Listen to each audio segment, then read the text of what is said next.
All right, the Georgia Bulldogs last year 7-2 went on to beat Cincinnati in the Peach Bowl, finish 8-2. The offseason conversation starts with JT Daniels, without a doubt, and just the little glimpses of what we got to see about a JT Daniels led Georgia offense.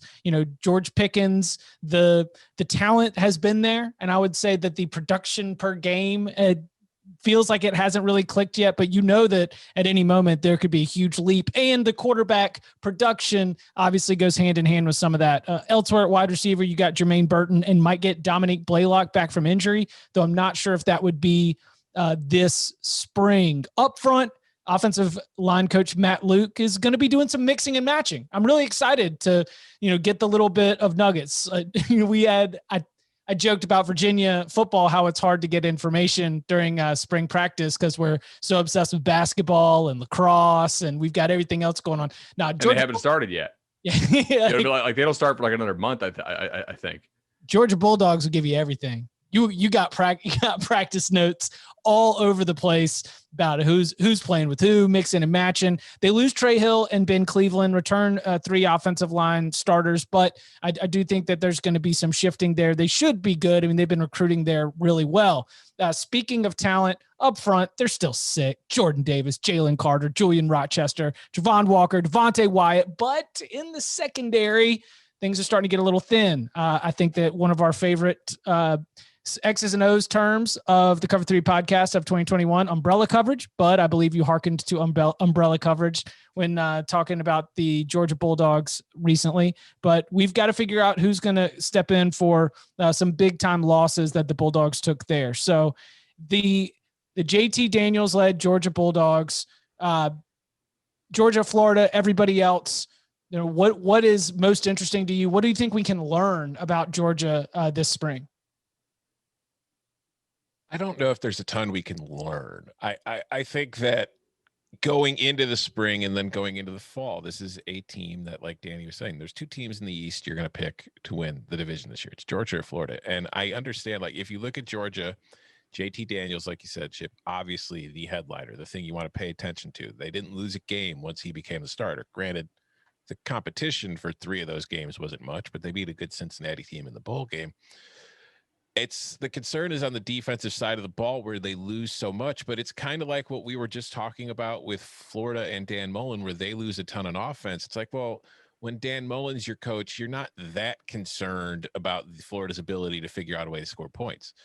With a Kirby Smart team, and then just the way Georgia has recruited, I'm not that concerned about Georgia figuring out a way to play defense. And I do think that the secondary is a concern. And it's kind of like, it reminds me of the same situation or same place I was at with Ohio State at this time last year. It was like, the front seven's going to be fine. If there's a weak spot, it'll be the secondary. And we saw it throughout the season. Ohio State's defensive weakness was in the secondary. Didn't stop them from winning the Big Ten or getting to the playoff or getting to the college football playoff title game. And I think Georgia kind of reminds me of that same situation where, yeah, it's going to be a weakness, but it's the kind of weakness that is probably only going to really pop up in 1 or 2 games at most, especially if Florida transitions back to more of a running quarterback kind of offense that we've seen with Dan Mullen instead of the air raid we saw last year.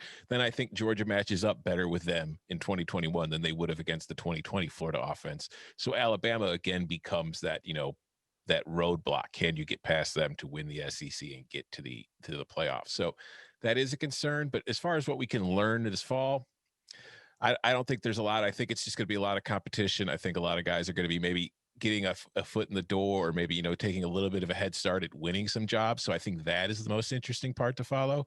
But I don't think we're going to come out of this after Georgia's spring game and with like a lot of clear cut answers, or maybe we do. And it's just pretty much, all right, well, we know exactly what it looks like.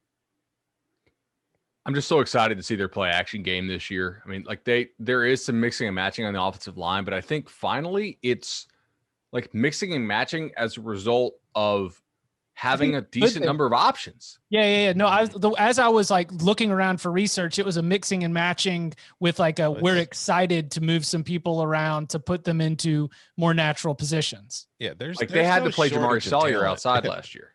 Right. He can kick into guard. He's one of the best guard prospects we've ever seen. Like that guy's incredibly light on his feet and he's like 330.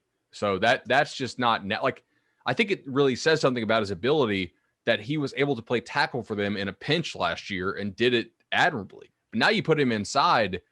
We know Warren McClendon's a good player. They have some young guys they've recruited who are really good players as well, who I think are going to challenge those guys. I think this Georgia offensive line will be improved. And think about receiver there, right? There's a lot of names that you kind of in your head, like, okay, that guy's been there a long time. Like, he's had to move on. But no, like, look, Pickens is still there. Kearis Jackson is still there. Jermaine Burton, I mean, it's only, his second or third year now. I think the name to watch is going to be Arian Smith. Scored a long touchdown in the Cincinnati game. Was anytime you're like the fastest guy in the state of Florida as a recruit, like that's something we take notice of. And he is like, he's a legitimate track guy and a big time deep threat. So if he can be healthy, I just think Georgia's going to be pretty decent on offense and defensively. It's Georgia. Yeah. I mean, look, I think the uncertainty in the secondary bothers me in a way that the uncertainty on the offensive line does not, because I'm not as confident that they have like awesome answers there. I'm pretty confident they have some really nice answers on the offensive line. But the quarterback that scares me the most in the SEC East is Connor Bazelak. So this is a good point, right? Like, who is going to torch Georgia on this schedule in the SEC? It's DJ Uiagalelei. There's no Bama on this schedule. Yeah, I mean, their West draw is Arkansas, Auburn. It sets up nice. You got to be ready for Clemson opening week, certainly. But like, I think they'll be pretty damn good. Maybe Latavius Brini or Poole or maybe Amir Speed steps up. There's some names that we liked as recruits coming out, right? Who have some talent. This is a lot to lose though. Like let's not sugarcoat this if we're gonna be super happy about the offensive line. I mean, Tyson Campbell's gone. Stevenson transferred. There's some important guys who left there. Without a doubt. I think they'll be good. Do you think they're national championship type good? I think they have that potential, yeah. And, oh, man, If here we everything are. clicks. Here we are again, another year. I'm already talking myself into Georgia. But, yeah, I just think that when you look at, like, the talent that Kirby has amassed on this roster, the way the schedule sets up, the way that everybody else has so much to replace. They have what's probably the best QB in the division. They probably have the best defense in the division. It's like, so it's just going to be, do they play like that? Clemson game is going to be huge, but because they either win that game and, oh my God, now they're probably definitely going to the playoff no matter what happens, or they lose that game and it all comes down to if they win the division anyway, can they beat Alabama, because do they get in with 2 losses? So it's just, they're going to either have the resume or not. And I just think that when you look at the whole picture, yes, there are concerns. Every team in this division has concerns. And at the end of the day, I still have more confidence in Georgia in the East than I do anybody else. And I have more confidence in Georgia than I probably do anybody else in the conference besides Alabama. I'm totally ready to defend the selection committee putting Georgia like a number 5 and just like from the jump, even if they take like 2 losses or something, it's like, I don't care. They're good. They're really, really good. Do they deserve a shot at the national championship? I don't know. We're just looking for the 4 best teams. All right. I have no idea if my connection is working or not. Gotcha. All right. I've been in and out the whole podcast. Hopefully it's spring break, so kids are home from school all day, streaming music by the pool, watching Netflix, everything else that's being done out here. I did catch your conversation on. I think Danny is saying that his kids were watching Paramount Plus, not Netflix.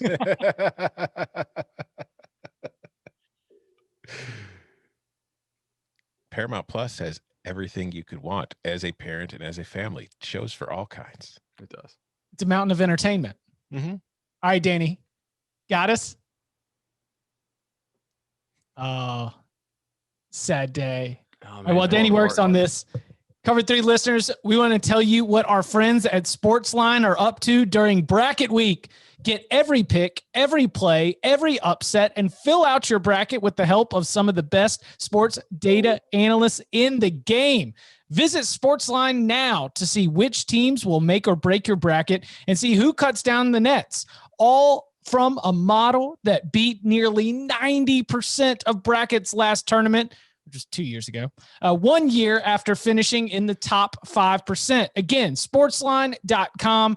Go and check it out to see all of the options for bracket week. They have all the tools that you need to be able to absolutely crush your bracket. Do any of us think it's a coincidence that during the SEC show, Danny's connection goes out? Like, is the SEC sabotaging Danny Cannell? That's what I want to know. Well, people are asking questions. I'm just asking the question. That's all. Yeah, I know people are saying, and what is your response to the fact that people are asking these questions? People deserve answers.